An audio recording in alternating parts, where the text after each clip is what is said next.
The relationship that exists between a boat owner and a boat is not that different from a paranormal experience.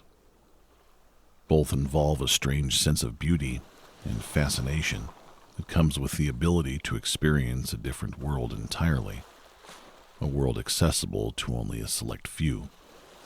There's also uncertainty and unpredictability in either of these lesser-traveled worlds. In some instances, you may even find the potential for danger. Either way, when we take to the Great Lakes in a physical way, like via wheel and rudder, or explore them metaphysically through their legends and lore, we find ourselves always carrying a longing to know what else is out there. What other secrets do these realms have in store? We always come back to the water, wanting more. Hello, and welcome, my freshwater friends, to episode 28 of the About the Water podcast, an exploration of high strangeness on and around the Great Lakes. Today we climb aboard a work in progress as our worn-out trawler does its best to take us across Henderson Bay, eastern Lake Ontario. Here, we'll find ourselves a bit in over our heads, both physically and metaphysically, as radio waves carrying a strange message echo about the water. Episode 28, November over Charlie.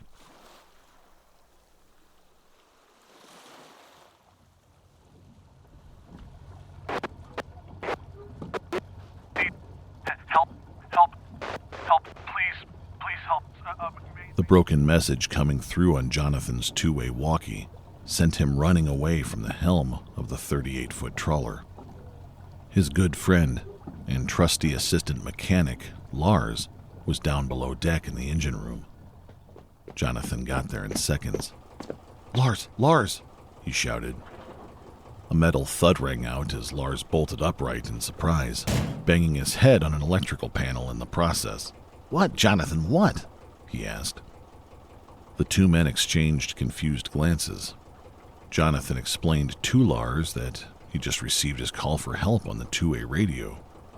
But rubbing his aching head with one hand, Lars used his other to point to a tool bag that was just out of reach. "My walkie's in there, man. I don't even think the damn thing's on." The two made their way back to the wheelhouse without saying a single word. Each knew exactly what the other was thinking. Despite their combined 30 years of experience in repairing and flipping boats, they were definitely in over their heads on this one. They were both at breaking point, and only half joking about intentionally sinking the thing. Twilight was fast approaching. The 45-degree April air was getting even colder, and heading back to their home dock on the southern side of Robert G. Whaley State Park seemed like the best likely idea. Jonathan grabbed the wheel and adjusted course. We're leaking. Not bad, but steady," Lars said.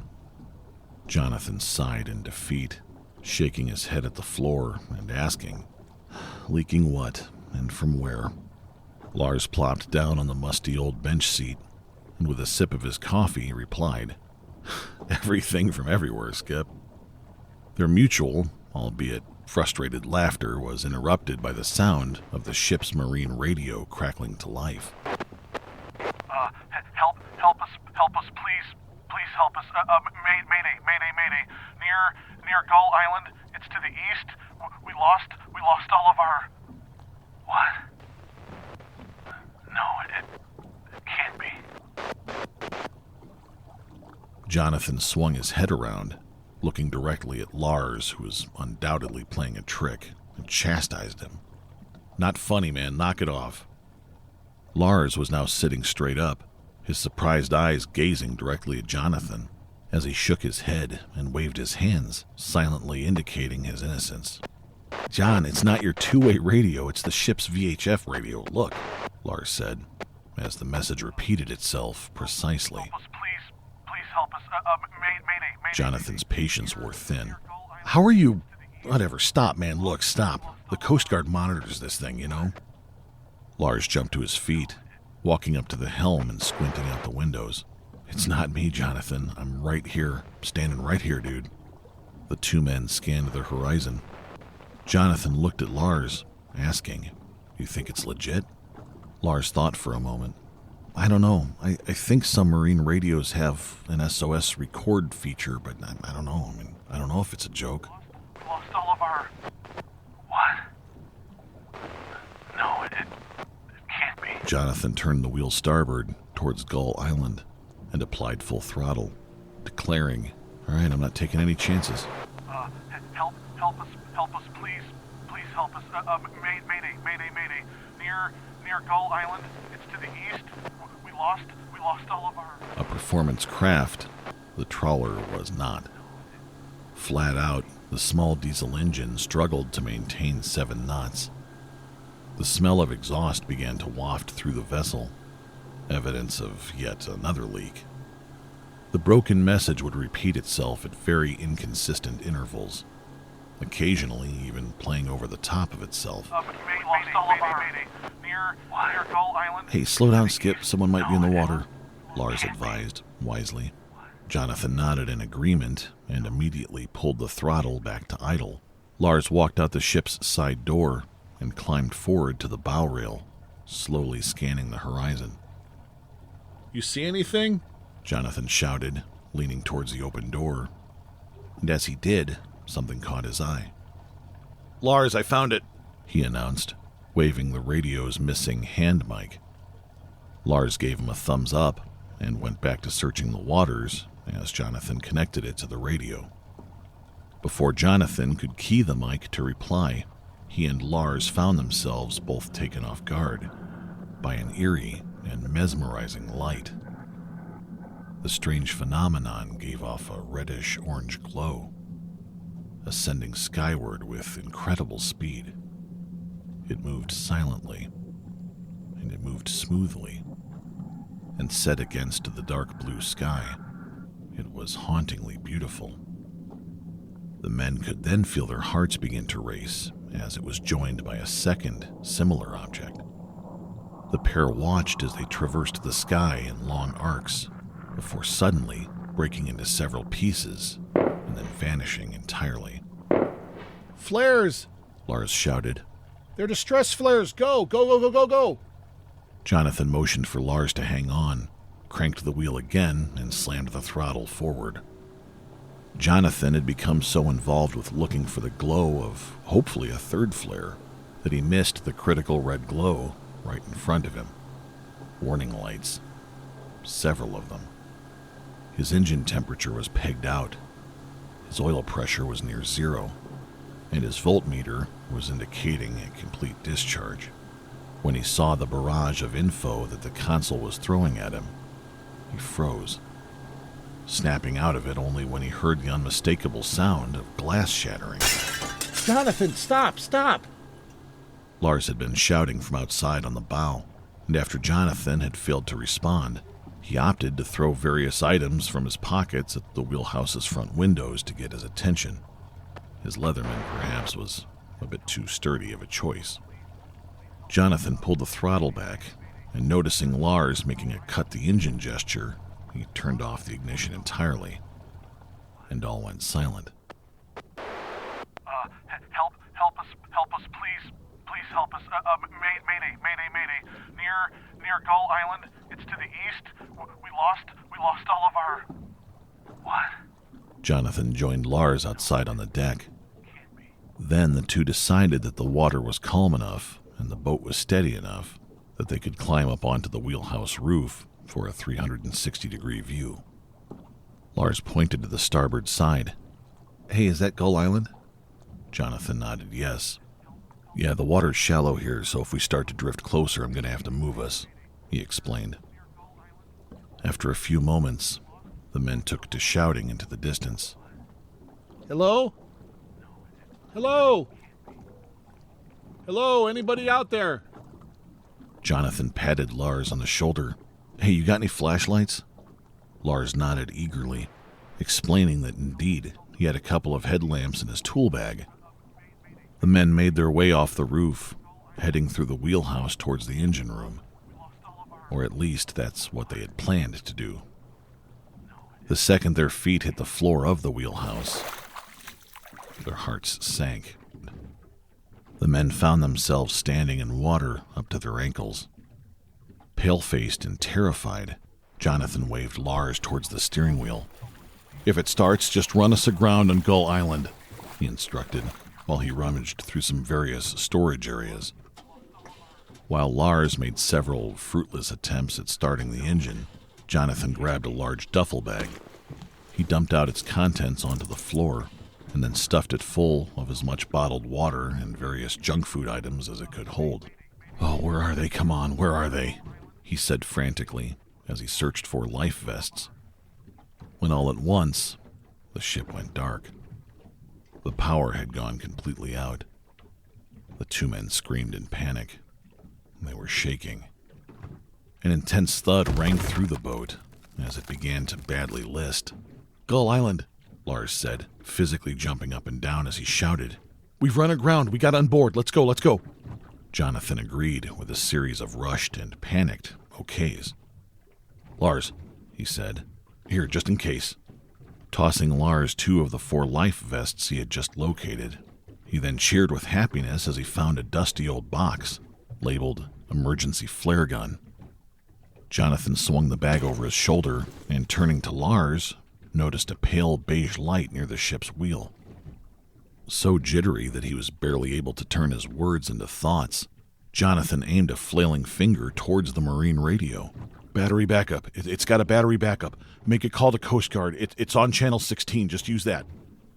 Lars nodded, fumbling for the hand mic, while Jonathan set to work launching a flare into the sky, and then reloading to send a second.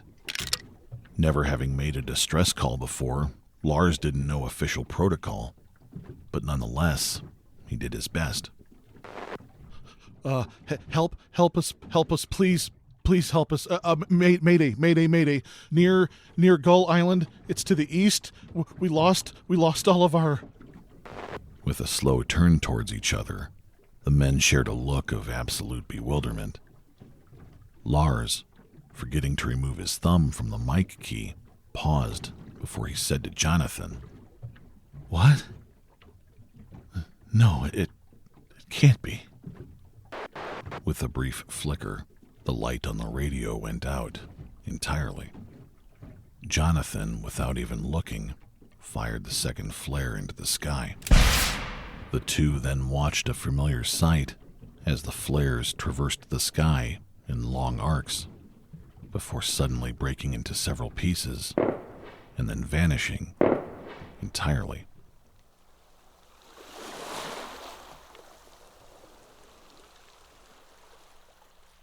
Jonathan and Lars were kind enough to share the details of their strange voyage while we sat at a whiskey bar in Sackett's Harbor, New York, on an absolutely perfect summer evening. From our waterfront location, you couldn't quite see Gull Island with the naked eye, but my lake-loving heart overflowed with paranormal goodness as they pointed out the very Coast Guard station from which the rescue boat that undoubtedly saved their lives was deployed back in the late 1990s. The Coast Guard response was fast, thankfully. The 35-degree water that saturated their clothes, combined with the 40-degree outside air, would have afforded Jonathan and Lars little time before hypothermia began to take its toll. On the night they were rescued, Lars spent the ride back to the mainland describing the whole ordeal to the Coast Guard crew, who berated them for being out so late, so unprepared, and in such a piece of, let's say, unseaworthy flotsam. The Coast Guard vehemently disregarded their story about transmission and flares as all nonsense. Aside from Lars's single distress call, the April radio waves were just like the April waters. Silent. When Jonathan asked the pilot of the rescue boat if it could be possible that his trawler had intercepted a faint transmission, which the Coast Guard might have missed, his inquiry was met with a laugh. The pilot explained to Jonathan that the Coast Guard receiver antenna was huge, and that they would quite literally hear anything transmitted over a fraction of a watt from Henderson Bay. The fact was that the Coast Guard had received only one call that evening. Just one. That was it. So as we start to form a hypothesis as to what Jonathan and Lars experienced that evening, here are a few items worth noting. My initial thoughts wandered towards an anomaly which lives on the west side of Lake Ontario, known as the Marysburg Vortex, which is, in short, a Bermuda Triangle of sorts for Lake Ontario, involving incredibly high rates of shipwrecks and plane disappearances, and many, many sightings of strange lights. Jonathan had actually considered this previously as well, and as we mapped out the triangle to find our location on Henderson Bay, we saw that it was 10+ miles outside of the eastern border of the triangle. So polygonically speaking, if we made this assumption, we'd be coming at it from the wrong angle. Next, let's consider the distress message itself that seemed to play on repeat. Both Jonathan and Lars are 100% sure that it was the same message over and over, note for note, stutter for stutter, and pause for pause. Lars had considered that submarine radios might have an SOS feature, which allows the user to record a distress call and have the radio repeat it automatically while the user tends to things like navigating and steering and bailing out. My research, however, revealed evidence to the contrary. As it turns out, I found several compelling explanations as to why it would be both illegal and very unwise for a marine radio to have such a feature.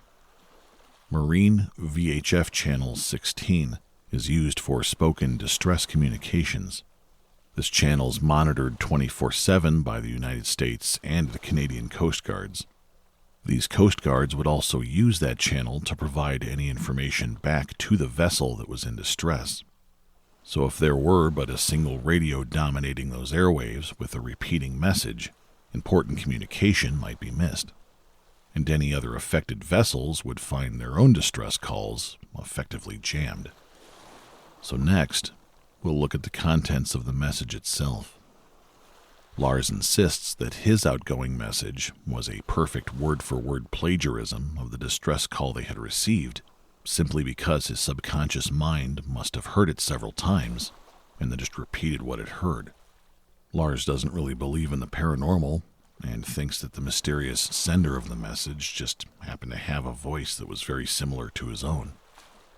And while the three of us sat around the outdoor table discussing this, Jonathan actually reached over and smacked Lars across the back of the head, and he said, "It was you idiot."